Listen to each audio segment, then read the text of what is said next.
No matter what I put on the air, I got slammed. I started out in the first few months doing the civil affairs story. I'd go out with U.S. Army teams, USAID teams, following the rebuilding of the water system in Solder City, the electricity plants. And I'd, take the minute and a half that they would give me and put that story on the air. Now, it's network news. If you get 2 minutes, you're really lucky. A minute and a half, you're going to tell that one slice of the story. So I would tell the reconstruction piece.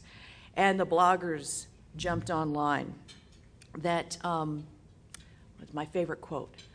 Not only was I obviously in support of the war and going to war with Iraq, but I had become a, as one put it, corporate pimp for George Bush's illegal war in Iraq. I wrote that one down. I'm like, I'm a corporate pimp. Never knew I was going to be that when I left Wellesley. And then the bombs started going off. They started aimed at political targets, the UN compound, the Jordanian embassy, but eventually they moved into neighborhoods. And before they started using a second car bomb as a secondary explosive device to capture everyone who rushed in. That took them about a year to develop. That first year, though, we used to rush right in. And you wanted to get the drama on camera, the screaming sirens, the screaming families trying to save their loved ones. I will never forget putting the camera in the face of a father with his dying son, screaming at us, "You were supposed to bring us security. Where is our security?" And I would put that on the air. And that's when the other blowback started. My bosses in New York would get emails that I was a terrorist cheerleader, tearing down the efforts of men and women in uniform. Well, I realized I wasn't going to make anyone happy, so if I had to decide if I was offending everyone equally, if I was offending everyone equally, I must be doing something right. And that had to be my satisfaction. That went on for a couple years. The war got worse. The war got more violent. I got some commanders in trouble by putting on the air what they told me. I had one commander tell me that he thought what he was seeing was a counterinsurgency forming. When the Pentagon saw that on the CBS Evening News, that guy got rockets and was basically told, "You will not ever make that third star. Good night, Gracie." Another general showed me how he was reaching out to Ba'athist officers. They'd all been fired. Bremer had nixed the Pentagon's original plan to use the Ba'athist army structure and government structure as a built-in base. So suddenly you had, as a way of bringing stability to the country by using what was already there. So suddenly you had this officer corps who were trained in things like, bomb making, who had no way to get a job in the country. And they were using that expertise to build some amazing IEDs. So this general told me, I got to meet with, the Ba'athists and see if I can get them to reach out to their young officer corps and stop them from killing my guys. I thought this was pretty inspired. He wasn't saying that they had won. He wasn't saying that they were right. He was reaching out to the elders in a very Middle Eastern fashion and asking them to, stop killing my guys. What can I do to get your guys jobs?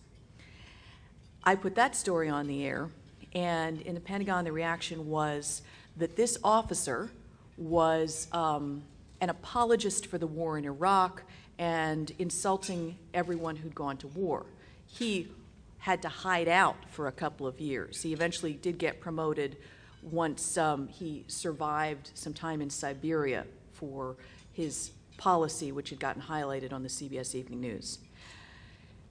So this was what was complicating my reporting. Meanwhile, it was getting more dangerous to do our job. The insurgents, we calculated, would take about 15 minutes to respond if they saw us in a neighborhood.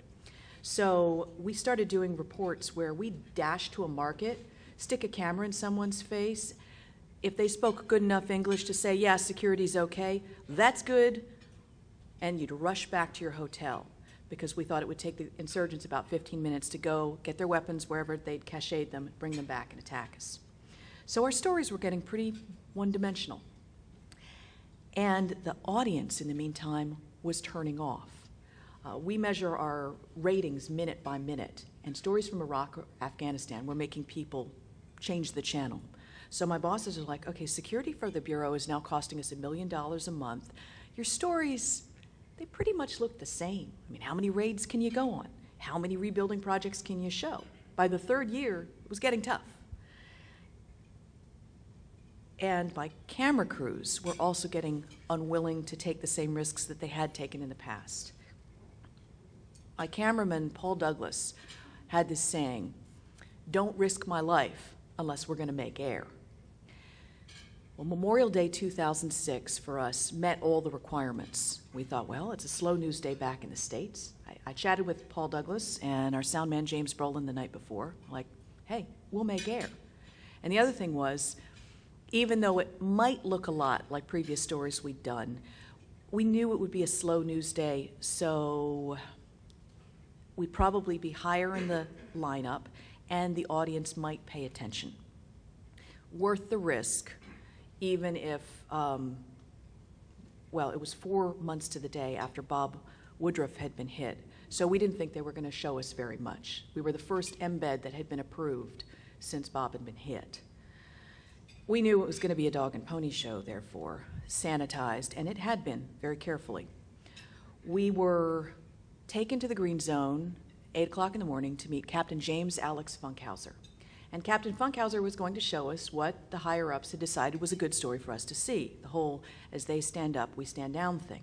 The Iraqis taking over control of a neighborhood. But Captain Funkhauser, within 5 minutes of talking, I'm like, hey, this guy's not a Boy Scout. He's telling me really what's going wrong, as well as what's going right. He was saying, look, the Iraqis, they're trying really hard, but their professionalism isn't up to par. Their weapons technique, not good. They always come with their gear all askew. They never manage to make a rendezvous point unless we're with them. Well, the Iraqis actually, proving a point, were late that day, and I'll always wonder why. So will everyone on that 4th ID team.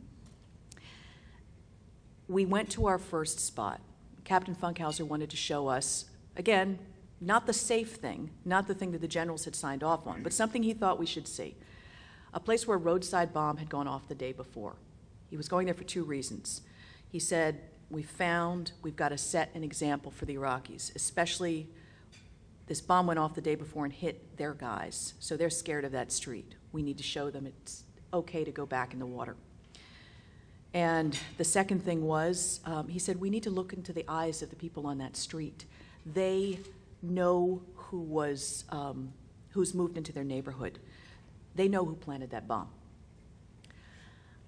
That's how we ended up walking down a Baghdad street, maybe a mile from where you saw that famous statue fall over. Residential neighborhood, high walls, pretty deserted. As we were walking, and the guys in the unit, there were about 12 guys, we're all outside our Humvees. Paul and James are filming the soldiers doing their perimeter checks, their security. And the captain and I are talking, and he said, okay, so we think that's where the bomb went off, and we think the insurgents have moved into this villa that's next to us. Don't look at it. So I tried to kind of look at it without looking at it. He said they could be watching us right now. And they were, not from that villa. Turns out there was an apartment block ahead of us. Had a good vantage point of this T-junction that was ahead of us where there was a T-stand. Now, the captain said we were looking for Iraqis to talk to. Maybe the insurgents knew that that's what we would be doing. The captain saw his translator ahead of us already engaged with some Iraqis at this T-stand. And he just totally left the network correspondent in the dust. He had his eyes on the mission. And I'm sure that that alone saved my life. He jackrabbited ahead, and I saw that ahead of me were Paul and James filming this way. And I thought, that's great. They'll get the shot of him reaching out, saying salamu alaikum, and those grimaces of the Iraqis I see looking in this direction.